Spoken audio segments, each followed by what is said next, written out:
Merci de votre présence au vernissage de cette exposition, ici, Sportmania, qui va se tenir jusqu'au 13 juillet prochain. Avant de vous présenter nos différents invités, le mot d'accueil, il est pour vous, Dominique Mahé.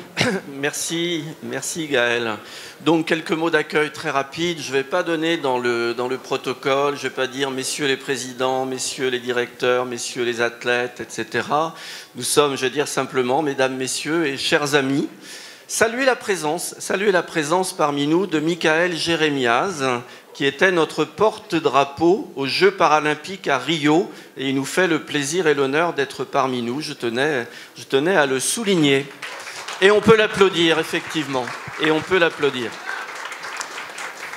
Donc, ouverture, inauguration, vernissage de cette exposition Sportmania, que vous aurez l'occasion et le plaisir de découvrir au cours de la soirée. Vous allez voir qu'on sait concilier dans cette exposition, je dirais, le sport et la culture, le sport et l'innovation, le sport et le digital, et ça va très bien, très bien, à cet endroit que nous avons ouvert au mois de novembre, inauguré au mois de janvier, Maïf Social Club, qui est un site ouvert à tout le monde, un site de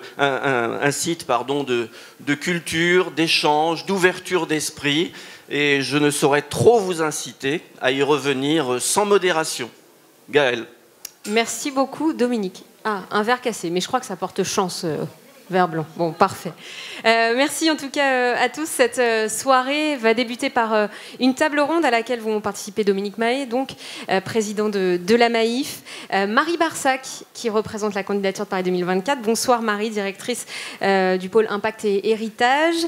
Candice Prévost, directrice adjointe de l'UNSS, ambassadrice du sport féminin notamment, ancienne joueuse du Paris Saint-Germain, international, aussi bel exemple d'une reconversion réussie, mais c'est le cas également pour David Smetanine, double champion paralympique à Pékin, un palmarès qui est loin de s'arrêter là, membre de la commission des athlètes Paris 2024. Vous aussi, vous allez nous parler de la candidature dans quelques instants, membre de la commission des athlètes de haut niveau du CNOSF depuis 2 mandats déjà, le 3e est en cours.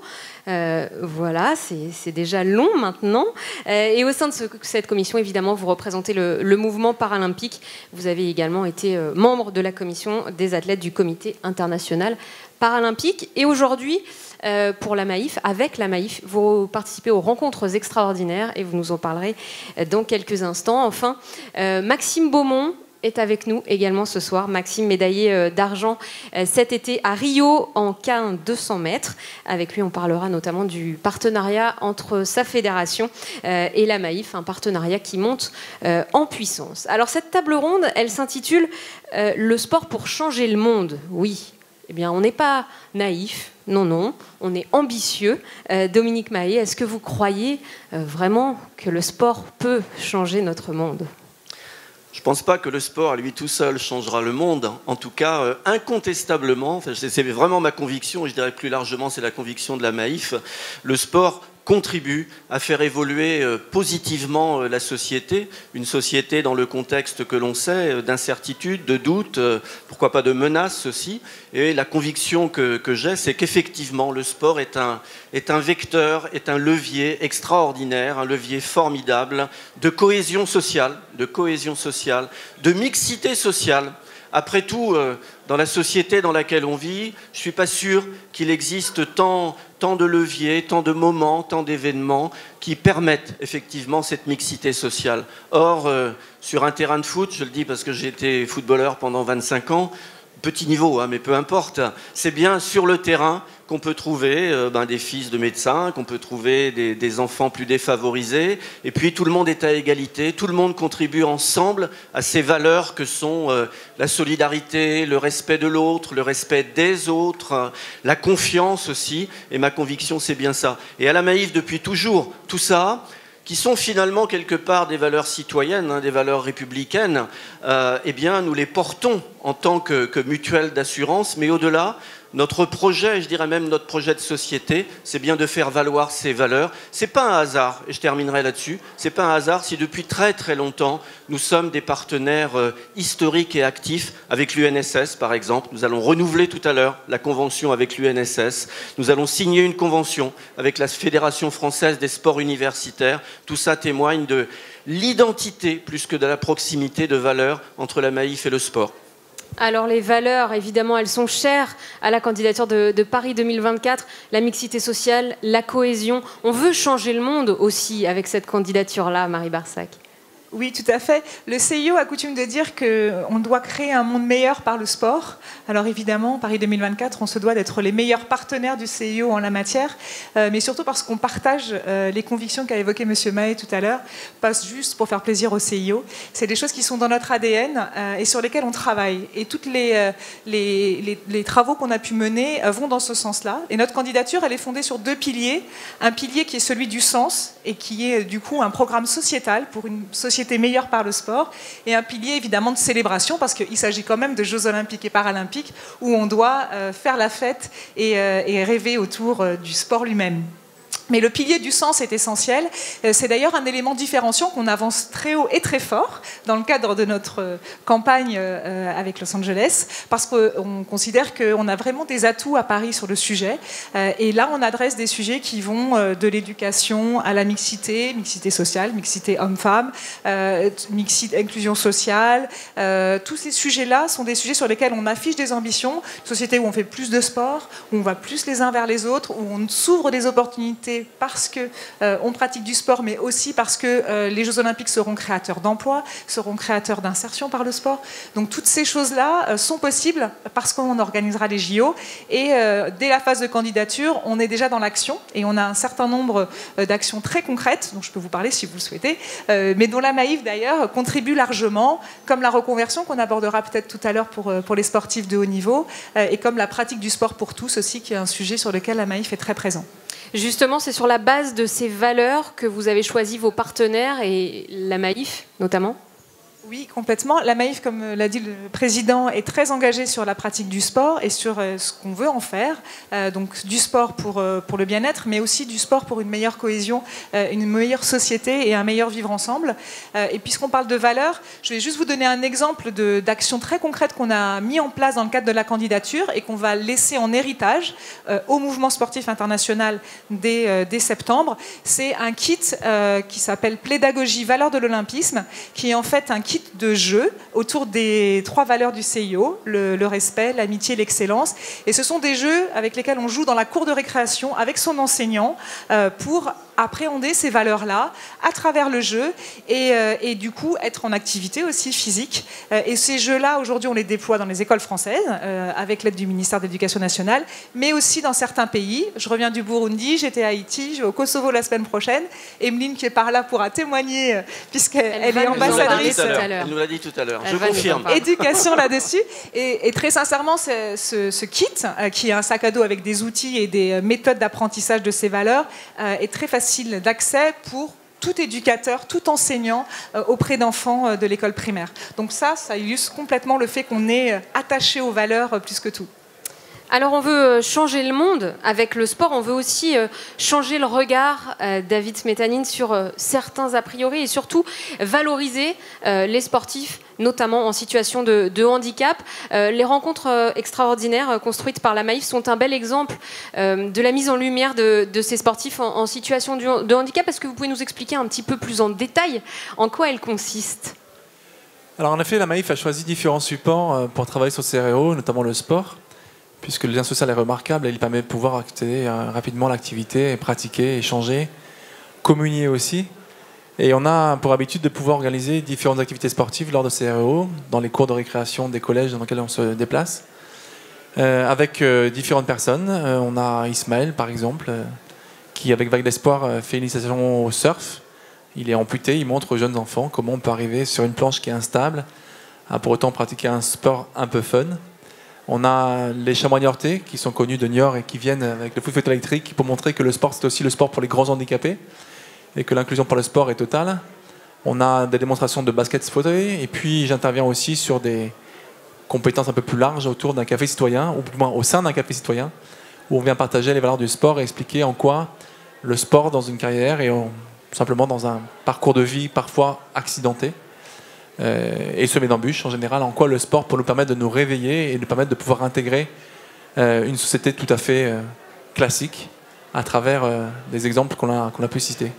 Un petit mot rapide, Dominique Mahé, sur l'engagement de la Maïf pour le handisport, notamment. Oui, là aussi, ça remonte à loin, cet engagement sur le handisport. Alors, c'est vrai qu'il y a les journées extraordinaires qui sont vraiment des moments extrêmement forts pour les enfants des collèges ou des lycées qui y assistent et qui prennent conscience véritablement des conséquences et des impacts sur le handicap. Mais on est aussi anciennement également partenaire de la Fédération du handicap et on agit effectivement au plan sportif et au-delà. Nous sommes aussi, parce que la Maïf est un assureur, mutualiste, mais un assureur, nous sommes aussi le premier assureur du milieu du handicap, du médico-social aussi en France. Alors le sport pour changer le monde, on vient d'en parler, le sport pour rêver un peu plus aussi. Et pour cela, eh bien, il nous faut des sportifs de haut niveau eh bien, qui réussissent, qui nous font briller un petit peu les yeux. On va parler des Jeux Olympiques, des Jeux Paralympiques aussi, avec vous notamment Maxime Beaumont. Mais pour pouvoir rêver, pour pouvoir gagner, pour pouvoir décrocher cette médaille olympique, il faut aussi avoir les moyens de se préparer tout au long d'une Olympiade. Alors quand on n'est pas un sportif professionnel, comment on réussit à se préparer à une échéance olympique? Qui vous aide? Qu'est-ce qui vous manque encore aujourd'hui? Pour préparer une échéance olympique, il faut des qualités, il faut de la ténacité, il faut de la motivation, et puis il faut du soutien, un soutien moral et un soutien financier. Alors pourquoi il faut du soutien? Évidemment pour accompagner le sportif durant sa préparation, mais également pour régler certains problèmes, comme par exemple la situation socio-professionnelle. Donc c'est là où, pour ma part, l'État est intervenu. Donc l'État et certains partenaires privés interviennent. Je pense que la Maïf en fait partie dans le cadre du pacte de performance.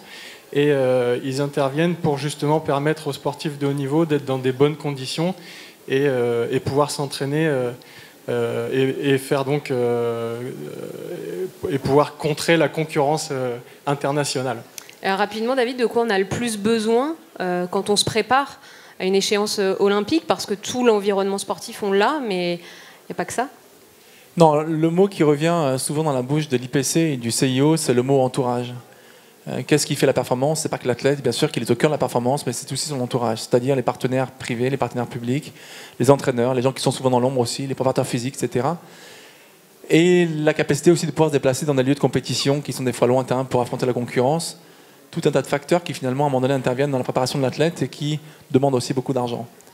Et là, de ce côté-là, il faut pouvoir être aligné ou s'aligner avec des budgets identiques à d'autres nations. Je prends un exemple simple et mesdames, messieurs, écoutez bien ce que je vais dire.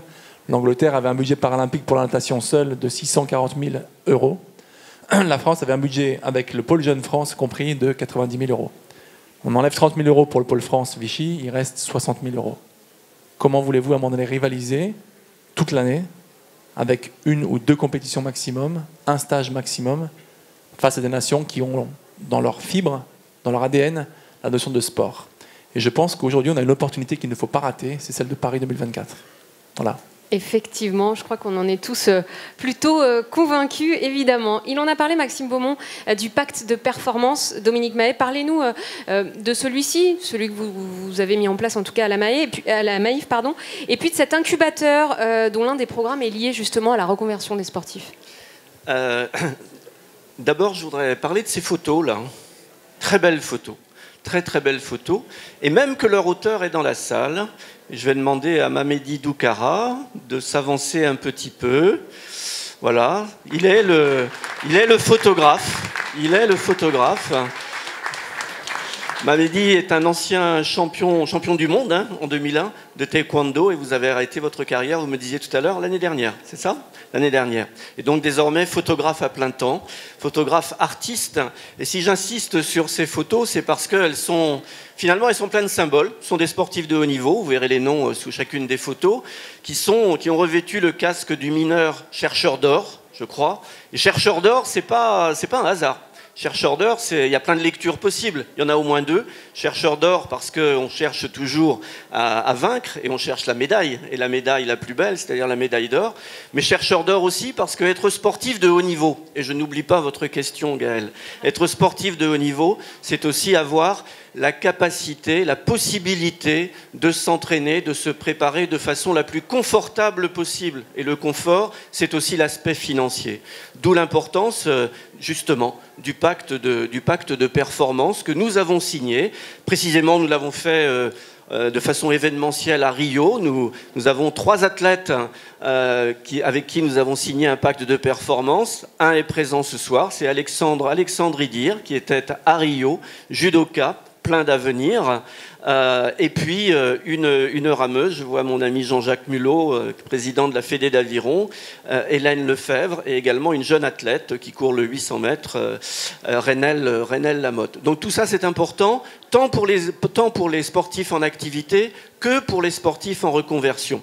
Et je termine, vous l'avez dit, en soulignant que la Maïf est un tout récent partenaire d'un incubateur qui prévoit la reconversion justement des athlètes en fin de carrière.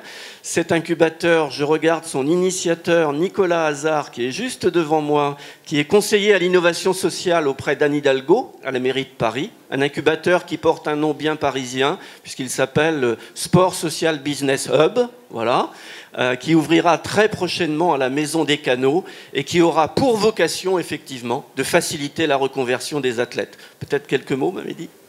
Non, simplement vous remercier encore une fois de me donner l'opportunité de pouvoir exposer ici. C'est pour moi une très belle opportunité de montrer encore une fois ce projet qui existe déjà depuis 2012. Et je pense que c'est intéressant aussi de montrer les sportifs autrement que ce qu'on a l'habitude de voir justement dans ce que moi j'appelle le sport spectacle. Merci beaucoup Mamedi, encore bravo pour ces photos. Un petit mot avec Candice. Oui, on peut l'applaudir très fort. Ainsi qu'Alexandre Idir qui est là. Candice, avec vous, Candice Prévost, on va parler de la reconversion, on l'a un petit peu évoqué. Qu'attend avant tout un sportif en fin de carrière? De quoi a-t-il le plus besoin? De se rassurer. Je pense qu'on a tous besoin de préparer en amont, avant de conclure sa belle carrière. Je vois certains retraités aussi dans la salle. Je pense à ma copine Emeline là-bas. Mais il y en a d'autres. Et c'est vrai qu'on a besoin de se rassurer sur la fin de notre carrière et de savoir qu'est-ce qui va se passer après. Et effectivement, c'est bien de l'anticiper bien en amont et d'être bien entouré aussi en amont. On a parlé de ce dispositif-là, mais je pense également que les fédérations sportives ont également un rôle à jouer sur cette thématique-là, parce que je pense à la Fédération française de football qui a une mission aussi sur le suivi socio-professionnel des joueuses. En tout cas, nous, on avait une personne attribuée sur cette mission et qui nous aide bien. Alors, moi, j'avais déjà tout réglé en amont puisque j'avais eu mon CAPEPS et je savais que j'étais déjà professeur de PS en même temps que de gérer ma carrière.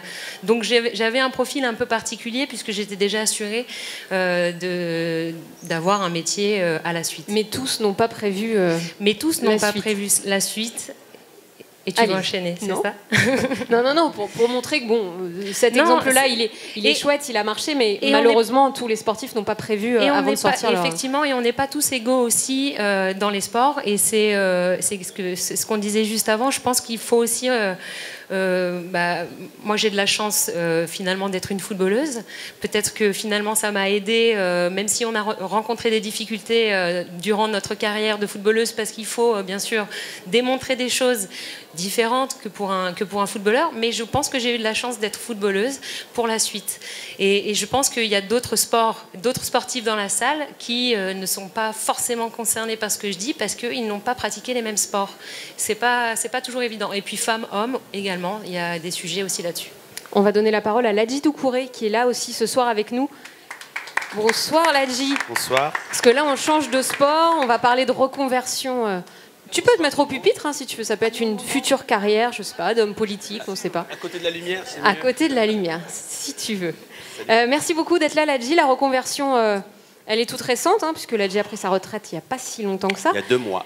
Candice disait il faut se rassurer. Toi, ça va? Tu es serein sur cette reconversion? Pour l'instant, ça va. Il y a la famille du sport qui m'entoure encore. Donc pour l'instant, je ne vois pas le changement.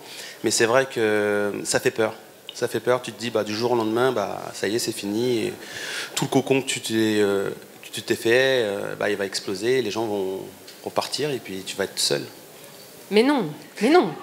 Tu vas nous casser l'ambiance, là. Non, mais je pense qu'on s'est tous dit la même chose. Moi, ça y est, je suis passé de l'autre côté, donc je me dis ça. Mais donc, avant d'arrêter, on se dit ça. Elle ressemble à quoi, cette reconversion, aujourd'hui? Pour l'instant, je continue mes études. Je passe le DES avec mon camarade de classe, là. Et voilà. Et je termine mes cours. J'ai une action avec des enfants sur mon association. Et puis, je continue à faire le tour de la France comme mes collègues pour faire la promotion de Paris 2024. Ça, c'est un chouette job et une jolie reconversion qui pourrait les emmener encore quelques années, Marie Barsac, effectivement. Autre reconversion, elle est là aussi ce soir, Emeline Ndong, et elle est très très impliquée, Emeline, justement dans cette candidature pour l'obtention des Jeux Olympiques et Paralympiques de 2024. Elle est là.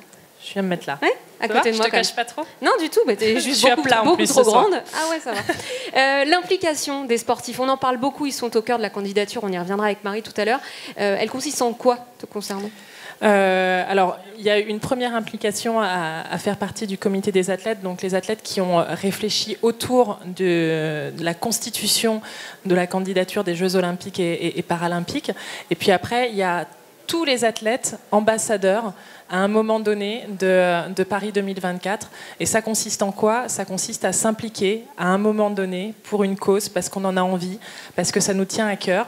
Et personnellement, je suis ambassadrice éducation, c'est-à-dire que j'ai été dans plusieurs écoles, collèges, lycées, pour expliquer ce que les Jeux pouvaient nous apporter, ce que ça pouvait nous apporter maintenant à travers de l'année de l'Olympisme, c'est-à-dire développer des projets en rapport à la fois avec l'éducation, avec le sport, avec l'Olympisme, pour apprendre les valeurs de l'Olympisme et pour que chaque enfant, chaque élève se développe avec les valeurs de l'Olympisme.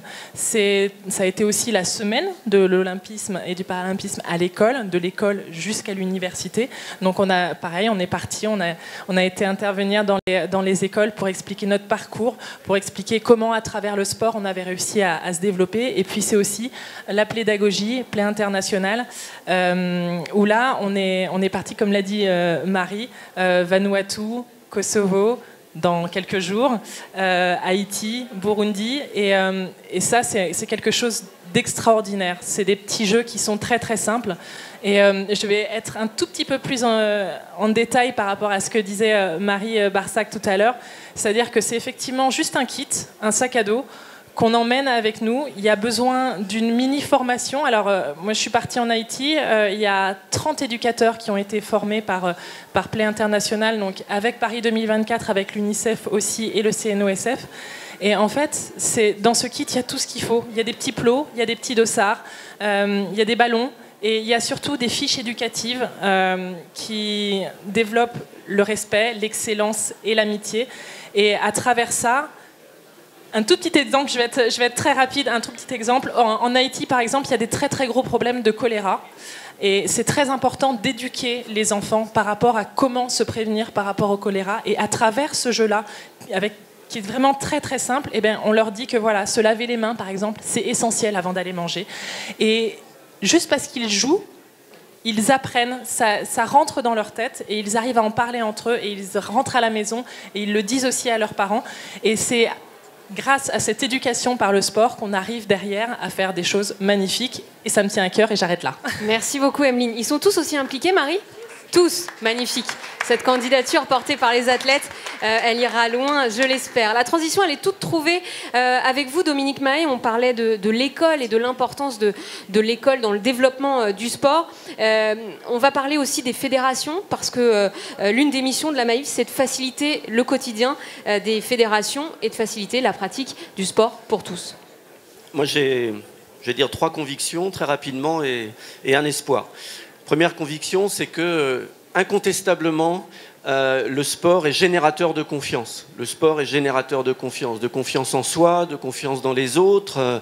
Et la confiance, pour nous, c'est aussi de pouvoir, au maximum, faciliter la vie, faciliter l'investissement de tous les bénévoles qui se consacrent au quotidien au sport. Ça veut dire proposer de nouveaux services, notamment une application que vous pourrez découvrir, je fais ça parce qu'elle est dans l'entrée je crois, qui s'appelle Mon Club Facile, qui permet à des dirigeants de clubs, à des bénévoles, je l'ai été pendant moi aussi quelques années dans une vie antérieure, et on sait bien toute la difficulté qu'il y a à administrer un club, à recueillir les licences, à recueillir le prix des licences, les certificats médicaux, etc. etc., etc. Donc, première conviction, oui, la Maïf doit être au service de ces militants du sport, parce que finalement, ce sont des militants du sport. Première conviction. Deuxième conviction, c'est aussi, et je l'ai dit dans mon premier propos, de développer le sport loisir, le sport pour tous. Et là aussi, il nous faut regarder comment la Maïf, dans ce qu'elle est, dans ce qu'elle fait, peut aider effectivement à la pratique du sport pour tous, du sport bien-être, comme vous le disiez, Marie, tout à l'heure. 3 convictions. Et puis un espoir, et je me tourne vers Marie, mais pas seulement. La Maïf est partenaire, et grand partenaire, avec d'autres entreprises de la candidature de Paris 2024. Et s'il y a un espoir que l'on peut tous partager ce soir, c'est que le 13 septembre, grand moment à Lima, eh bien, le CIO décide que c'est finalement pas mal de confier l'organisation des JO en 2024 à Paris, parce que c'est un beau projet. C'est un projet d'abord d'une certaine frugalité, il faut le souligner. C'est un projet foncièrement sociétal. Et si la Maïf a décidé de s'y engager, c'est bien aussi pour ça. Candice, le sport pour tous, ça commence à l'école. Et l'UNSS, notamment, joue un rôle considérable dans la démocratisation du sport, en tout cas. L'UNSS qui encourage la pratique, qui valorise aussi toutes celles et ceux qui s'engagent autour des compétitions. Et... tu entends bien le programme Jeune Officiel sur cette gestion autour des compétitions. Effectivement, le programme Jeune Officiel, et j'ai mes collègues dans la salle qui, je vois Nathalie Grand, Laurent Petrinka, et la signature de la convention va avoir lieu tout à l'heure. C'est important parce que déjà, je voudrais dire une chose sur ce partenariat qui dure déjà depuis plus de 23 ans pour marquer cette fidélité. Et je pense il y a eu des évolutions à l'UNSS. On a grandi ensemble. Je ne suis pas là depuis 23 ans. Mais oui, vous non plus.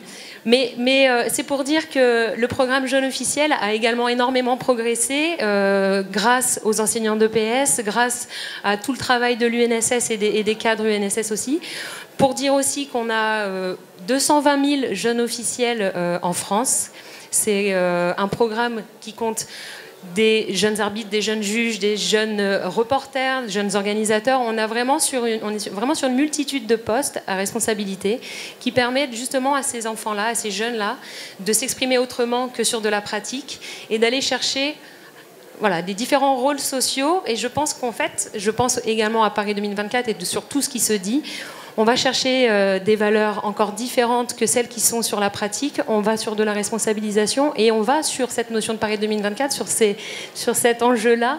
Je pense que les jeunes officiels auront, j'espère, un rôle à jouer. On parlait du bénévolat, on parlait également sur d'autres missions possibles.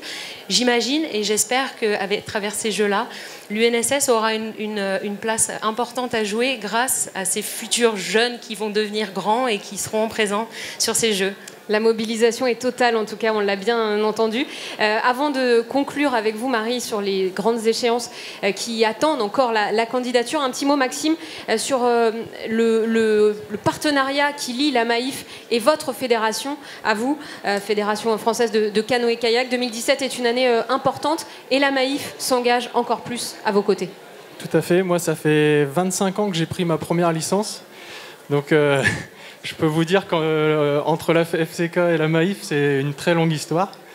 Quand j'étais jeune, bon, je le suis toujours, mais quand j'étais jeune, je regardais juste sur ma licence Maïf et je me disais, tiens, c'est l'assurance de la fédération. Et aujourd'hui, enfin en tout cas en 2008, c'est devenu un peu plus. La Maïf s'est investie dans les projets de la fédération, avec notamment l'outil Pagaie Couleur, qui est un outil de formation pédagogique. J'ai été également cadre pour la fédération et c'est un très très bon outil qui reprend plusieurs items, notamment la sécurité qui est chère aux assureurs. Et aujourd'hui, la Maïf s'investit encore davantage et rejoint la fédération dans l'organisation de plusieurs événements internationaux, notamment avec les championnats d'Europe de kayak polo et les championnats du monde de slalom et de descente en fin d'année. Ils s'investissent également aux côtés des équipes de France de canoë-kayak. Donc je vous en remercie parce que j'en fais partie. Et franchement, donc, c'est vraiment un partenariat qui grandit de plus en plus. Et entre la FFCK et la Maïf, c'est vraiment une histoire qui dure depuis... Une histoire qui dure et j'espère que... Enfin, en tout cas, ils partagent les mêmes valeurs mutualistes et j'espère que ça va encore aller encore plus loin. Et en tout cas, la fédération fera tout pour aller dans ce sens-là. On vous souhaite une belle saison, Maxime. En tout cas, elle redémarre mardi avec les championnats de France. Merci beaucoup. Voilà. On termine, Marie, avec vous. Les grandes dates là, qui nous attendent jusqu'au 13 septembre, qui vous attendent, mais nous aussi, parce qu'on a un œil avisé sur cette candidature. Oui, on est tous dans le même bateau et on va tous vibrer encore très fort dans les 5 mois et demi qui nous restent. Donc la prochaine échéance, elle est d'importance, c'est la visite de la commission d'évaluation qui va venir du coup à Paris juste après une visite de Los Angeles mi-mai, donc le 14, 15, 16 mai. Là, nous allons accueillir 11 membres du CIO pendant 3 jours pour leur parler de notre projet dans le détail et on va évidemment valoriser haut et fort le volet sociétal et on va leur montrer qu'on veut changer le monde véritablement. Et puis on va aussi les amener sur les sites. Ils vont se répartir en 3 groupes et on va leur montrer en une journée l'ensemble des sites puisque c'est la qualité de notre projet. On a un projet compact. Ça, vous l'avez retenu, j'espère, depuis le temps. La deuxième échéance qui nous attend, c'est au mois de juillet. C'est un grand oral de 45 minutes, donc assez important, devant les membres, du coup, dans une session plénière. Et là, on a 45 minutes pour convaincre, avec un film à l'appui. Là, c'est un moment fort. C'est aussi un moment où le CIO va discuter de oui ou non, on désigne 2024 et 2028 dans la foulée. Donc, finalement, cette session de Lausanne, elle prend d'autant plus d'importance aujourd'hui, parce que ça sera quand même les prémices pour dire si c'était décidé de désigner les deux en même temps, est-ce que c'est Paris en 2024 ou Los Angeles. Donc du coup, on s'est mis un bon coup de pression sur le mois de juillet. Et puis, pour finir en beauté, donc le rendez-vous du 13 septembre à Lima, où là, ça va très vite. On a une présentation et dans la foulée, la désignation. Et puis, il n'y aura pas de deuxième tour cette fois-ci, hein, a priori. On est déjà au deuxième tour. Donc ça va aller très très vite. Merci beaucoup à tous. Merci à vous de votre attention pour cette table ronde qui a inauguré l'inauguration finalement. On va terminer, avant de vous laisser retourner vers le buffet, par la signature des 2 conventions. Alors le renouvellement avec l'UNSS, le renouvellement de la convention avec l'UNSS, Laurent Petrinka va nous rejoindre, et puis la signature avec la FFSU. Jean-François Sautreau va vous rejoindre, Dominique Mahé également, pour signer ces conventions. Merci à tous, en tout cas, de votre participation. Bien, écoutez, très rapidement pour ma part, on a déjà beaucoup parlé. Très heureux de renouveler la convention avec l'UNSS. Candice en a très très bien parlé tout à l'heure. C'est un long partenariat, plus de 25 ans. Il correspond à des valeurs tout à fait communes. Il n'y a pas une feuille à cigarette, je dirais, entre ce que l'UNSS promeut et ce que la Maïf développe dans le domaine de l'activité sportive et de l'éducation. Et c'est vrai qu'au fil des ans, nous avons formé des dizaines de milliers de jeunes responsables, arbitres, juges, organisateurs. Et tout ça, ça contribue évidemment à l'apprentissage de la citoyenneté. Et c'est bien l'objectif final. Laurent ? Juste un mot, merci cher Dominique Mahé, cher président. Merci à tout le monde de permettre finalement sur cette belle inauguration, cette signature. Je ne reviendrai pas sur le sujet des valeurs, ça a été développé. Je prendrai le mot de la journée, changer le monde, c'était ça, et héritage. Et changer le monde, on vous remercie, tout simplement, parce que grâce à cet accompagnement, on a, avec beaucoup d'humilité, bien sûr, on a cette petite prétention de changer un peu les choses par la jeunesse. Et cette génération de 200 000 jeunes officiels que nous formons chaque année, c'est 80 000 chaque année de plus, sont des jeunes arbitres au départ, sont des jeunes aujourd'hui reporters, sont des jeunes dirigeants. On est la seule association et fédération à avoir des vice-présidents de 11 ans, de 12 ans, de 13 ans, qui finissent à 18 ans vice-présidents de leur association sportive. Donc en fait, les dirigeants de demain, ils sont aujourd'hui à l'école. Et ça, c'est grâce au support avec la Maïf, et qui est aujourd'hui extrêmement important sur tout le territoire français. C'est ça qu'on aime, changer le monde avec vous. Et puis le deuxième point, c'est l'héritage. L'héritage, parce que ça dure. On parle souvent de nous en ce moment. À chaque fois qu'on parle, on parle de nous. On dit oui, mais ça fait longtemps. Oui, mais c'est un bon signe. C'est le mot héritage qui s'inscrit dans la durée, comme avec l'aviron, comme avec l'UNSS et bientôt la FFSU. Donc pour nous, le mot héritage est extrêmement important parce que ça nous permet de montrer qu'on construit les choses sur la durée. Donc merci, cher Dominique, de cet accueil, et longue vie encore à cet accord.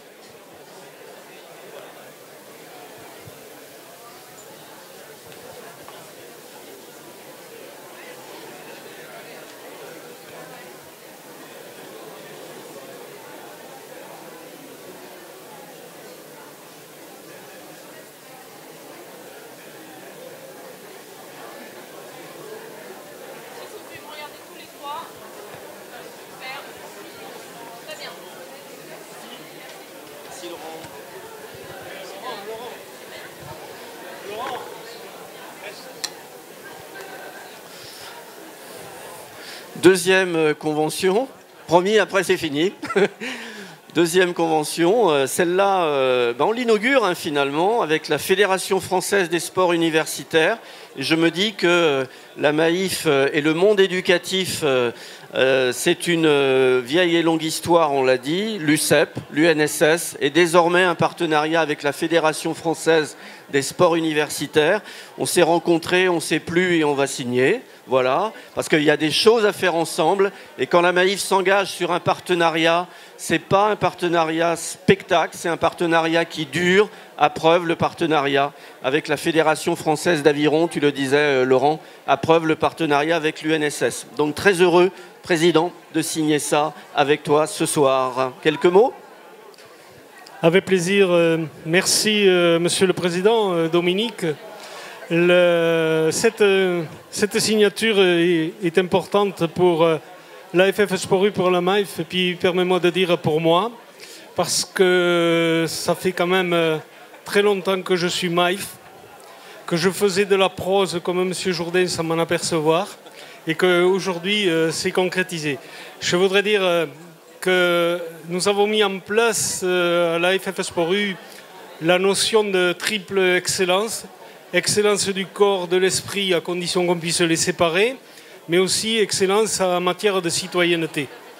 Et le partenariat avec la Maïf s'inscrit dans cette triple excellence, puisque nous voulons former les jeunes qui font de la pratique de compétition à l'université à des valeurs humaines, humanistes et républicaines. Et en cela, comme tu l'as dit, les valeurs que nous prônons sont les mêmes, je crois, que celles de la Maïf. La deuxième chose, c'est l'optimisme. Nous avons une jeunesse magnifique. Il suffit de regarder derrière, mais il faut venir voir dans les fédérations Unisport, dans les fédérations transversales comme l'UNSS et l'AFF Sport U. Et je suis optimiste pour l'avenir parce que la relève est magnifique.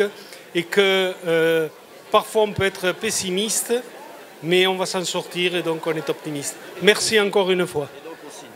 Et on signe. Après la poignée de main. Après.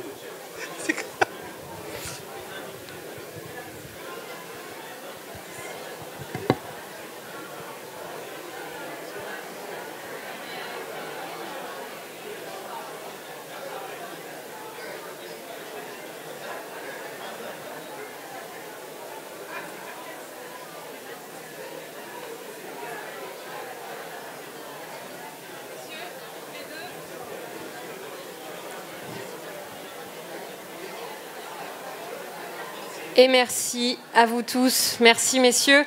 Très bonne soirée à vous.